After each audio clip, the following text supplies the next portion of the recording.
Assalamualaikum warahmatullahi wabarakatuh. Alhamdulillahilladzi bi ni'mati iman wal islam asyhadu an la ilaha illallah wa asyhadu anna Muhammadan abduhu wa rasuluh. Allahumma shalli ala sayyidina Muhammadin Allahumma shalli ala sayyidina Muhammadin al-fatih lima ughliqa wa hatimi lima sabaq wa nasyiril haqq bil haqq wal hadi ila syiratikal mustaqim sallallahu alaihi wa ala alihi wa ashabihi haqqa qadrihi wa miqdarihi al-azim. Sahabat an-ni'mah yang dirahmati Allah, mudah-mudahan di bulan puasa ini kita mendapatkan keberkahan, nikmat dan rahmat oleh Subhanahu wa taala, agar supaya terus beribadah pada Allah. Mudah-mudahan amal ibadah puasa kita, amal-amalan yang lain diterima oleh Allah Subhanahu wa taala. Kali ini saya akan membahas tentang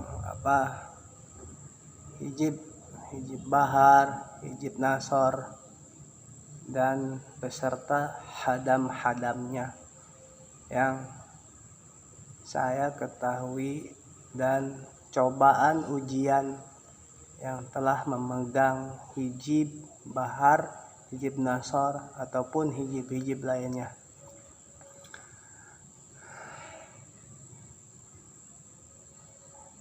Sahabat yang dirahmati Allah, bicara dengan hijib bahar, ataupun guru saya, hijib bahar itu induk dari segala hijib, yang asal mulanya itu dari Syekh Imam Abi Hasan As-Sajili. Syekh Imam Abi Hasan As-Sajili itu langsung dari Kanjeng Nabi Muhammad sallallahu alaihi wasallam. Ketika itu beliau sedang berada di lautan, berada di kapal. Ketika itu beliau hanya sendiri, seorang muslim, yang lainnya itu non muslim. Ketika itu lautan tidak ada angin, tidak ada ombak, tidak ada apa-apa. Lalu kapal yang beliau naiki itu berhenti dikarenakan tidak ada angin, tidak ada ombak. Lalu di situ baginda Nabi Muhammad SAW turun, datang, berada di tengah-tengah lautan. Hanya Syekh Imam Abi Hasan As-Sajili, wali kutub yang keempat ketika zaman Tuan Syekh Abdul Qadir Jailani, beliau didatangi oleh baginda Nabi Muhammad SAW dan langsung diturunkan, diijazahkan hijib bahar oleh baginda Nabi Muhammad SAW kepada Syekh Imam Abi Hasan As-Sajili. Di situ ada dua versi. Yang versi pertama, ketika beliau sudah diijazahkan, beliau turun ke lautan, langsung diijazahkan oleh Kanjeng Nabi Muhammad SAW. Langsung ketika itu langsung hafal. Lalu beliau menyerukan kepada nakoda-nakoda, awak-awak kapal, agar turun mengikuti beliau. Tapi ketika itu tidak ada yang mau takut, tapi beliau berusaha meyakinkan. Kemudian nakoda dan awak-awak kapal yang lain mengikuti perintahnya, lalu mereka turun. Alhamdulillah, dengan izin Allah, dengan barakah hijib bahar, mereka mengapung di air, bisa berjalan di air. Lalu versi yang kedua, beliau ketika sudah diijazahkan hijib bahar oleh Nabi Muhammad SAW, ketika itu beliau membaca doa hijib bahar. Seketika itu langsung angin datang kembali, ombak stabil lagi, lalu berjalan semua. Dan nakoda yang lain itu meyakini bahwa tiada Tuhan selain Allah dan Nabi Muhammad itu utusan dan Nabi Muhammad itu utusan Allah Subhanahu wa taala. Santai aja ya sambil ngerokok.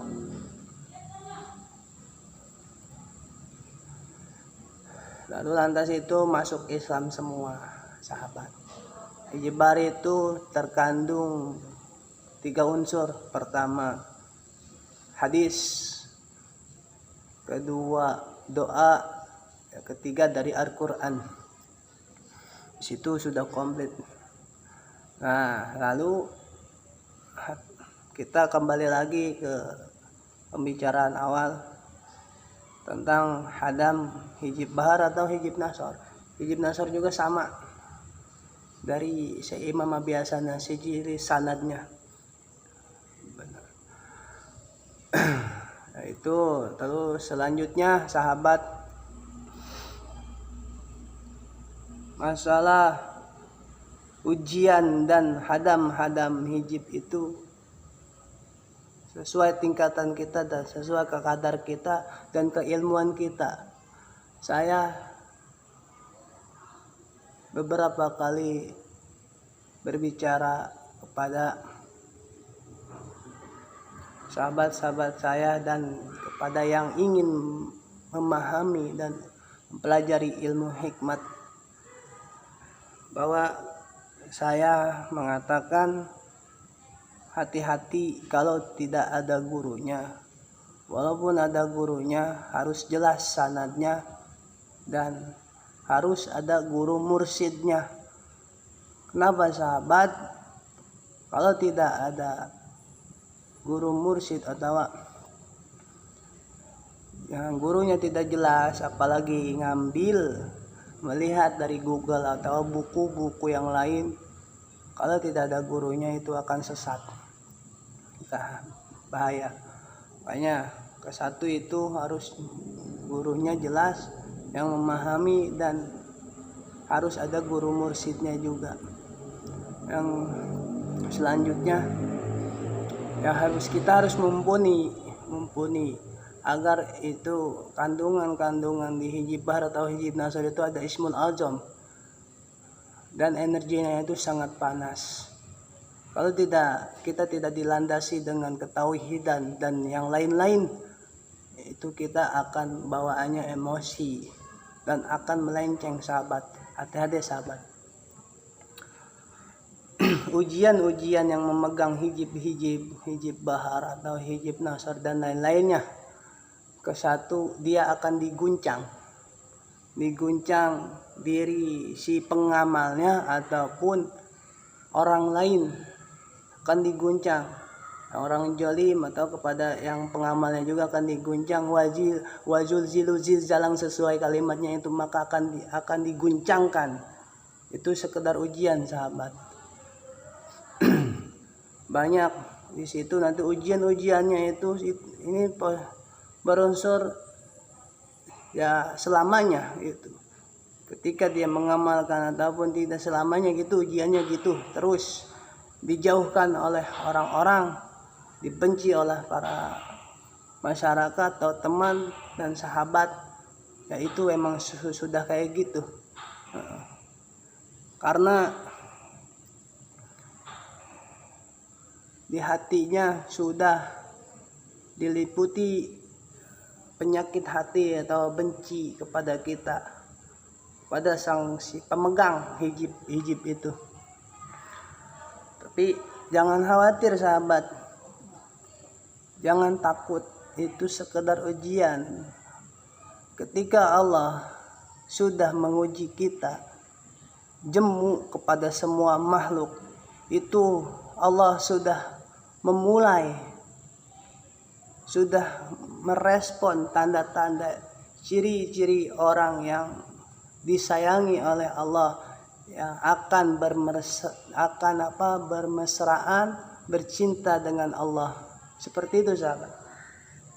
Jadi lantas jangan berkecil hati, jangan mundur.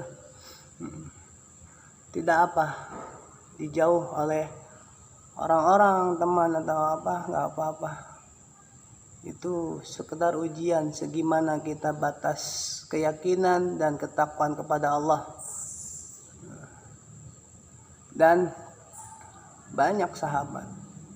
Selain itu fitnah-fitnah ya udah biasa. Mau itu ilmu apa juga sama. Yang benar penting hati kita sahabat harus husnudzon kepada semua makhluk. Ya, harus husnudzon.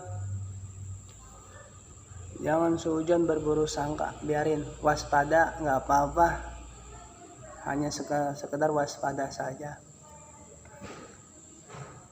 Cobaannya ya dijauhkan di fitnah oleh masyarakat, oleh teman, oleh keluarga. Itu hal yang biasa sahabat. Dan jenis-jenis hadamnya itu hijib nasor, hijib bahar. Hijib nasor itu kesatu, kalau kita sifatnya di hati masih ada rasa angkuh, rasa yang jeleklah, buruk sangka, hati masih diliputi dengan yang gemar mengumpat, menggunjing, membicarakan orang-orang sahabat kita. Itu hadamnya itu seperti hadam prajurit Majapahit, Mataram yang membawa-bawa gada. Di situ jin. Kalau hadam yang pertama itu bisa dilakukan untuk apa saja, bisa berbuat jahat atau tidak, kita berbuat baik.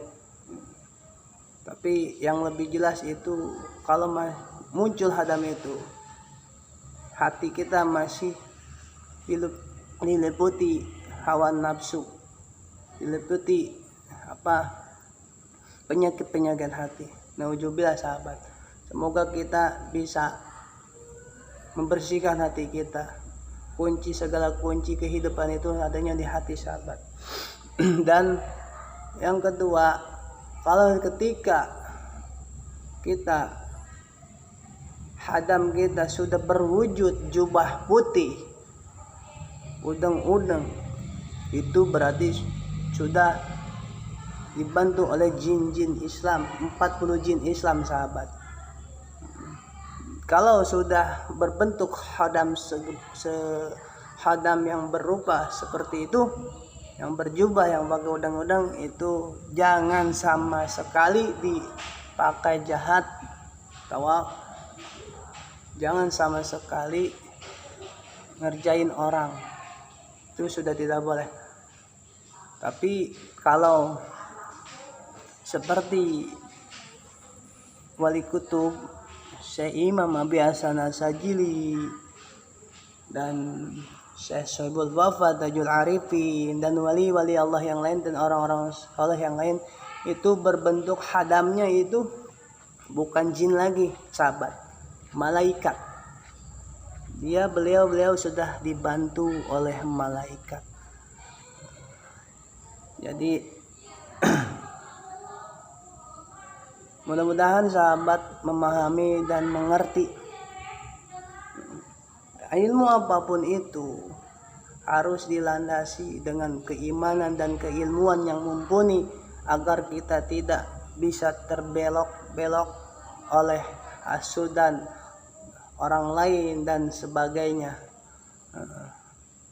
agar kita tidak melenceng ke jalur-jalur yang Allah sudah tentukan. Yang kedua, harus punya guru yang jelas.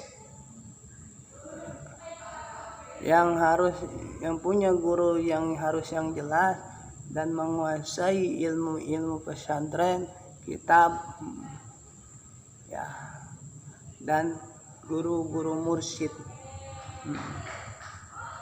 agar kita selalu dibimbing oleh beliau, batiniah kita dan johir kita, agar selalu dibimbing untuk selalu di jalan Allah yang ridhoi. Hati-hati ya sahabat, pesan saya, sebelum Anda berguru kepada orang lain, bersihkanlah dulu hati kita, ikhlaskan dulu hati kita.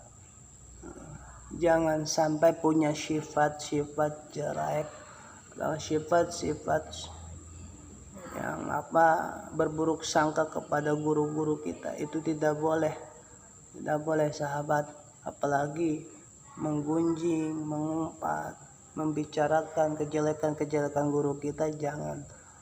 Jangan sahabat. Seharusnya kita harus berdoa kepada Allah. Ya Allah, tutupilah ya Allah aib guru hamba. Tutupilah ya Allah. Ya. Tutupilah aib guru hamba ya Rabb. Agar hamba tidak melihat keburukan guru-guru hamba. Munculkanlah kebaikannya ya Rabb. Karena apa sahabat, guru itu bukan semata-mata, kalau menurut saya guru itu bukan semata-mata melakukan kesalahan, bukan. Itu cuman ujian buat kita.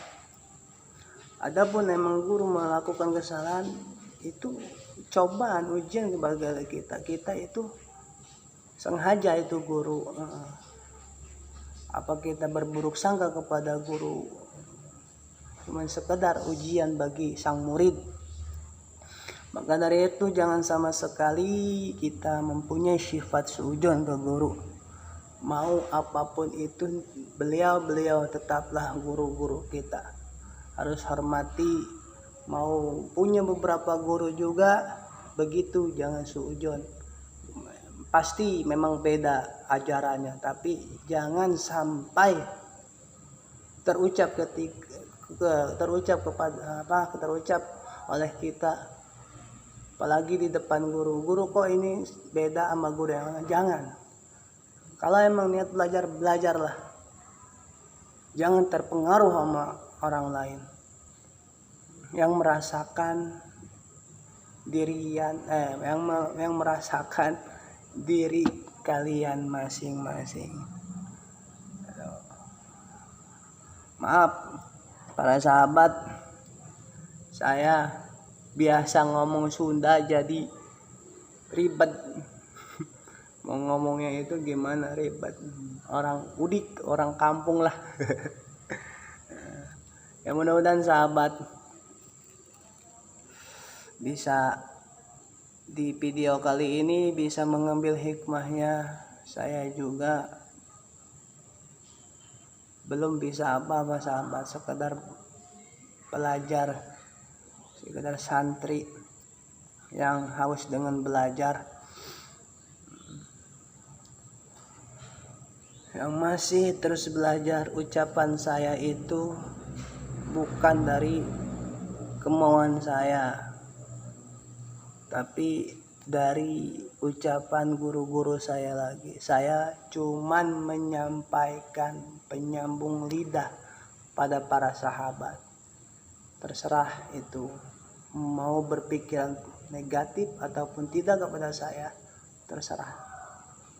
Whatever, gimana Allah aja saya mah.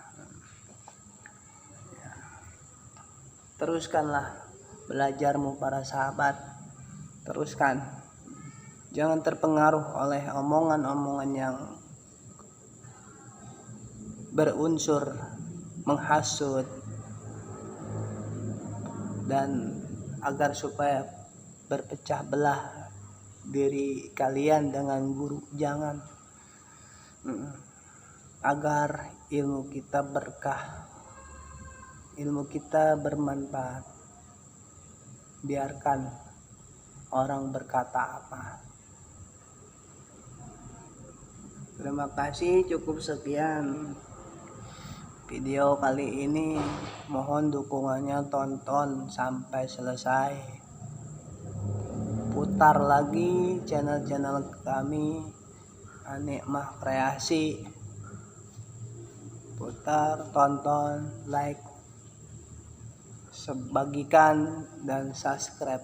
terutama tonton sampai habis ya. Terima kasih. Billahi taufiq wal hidayah.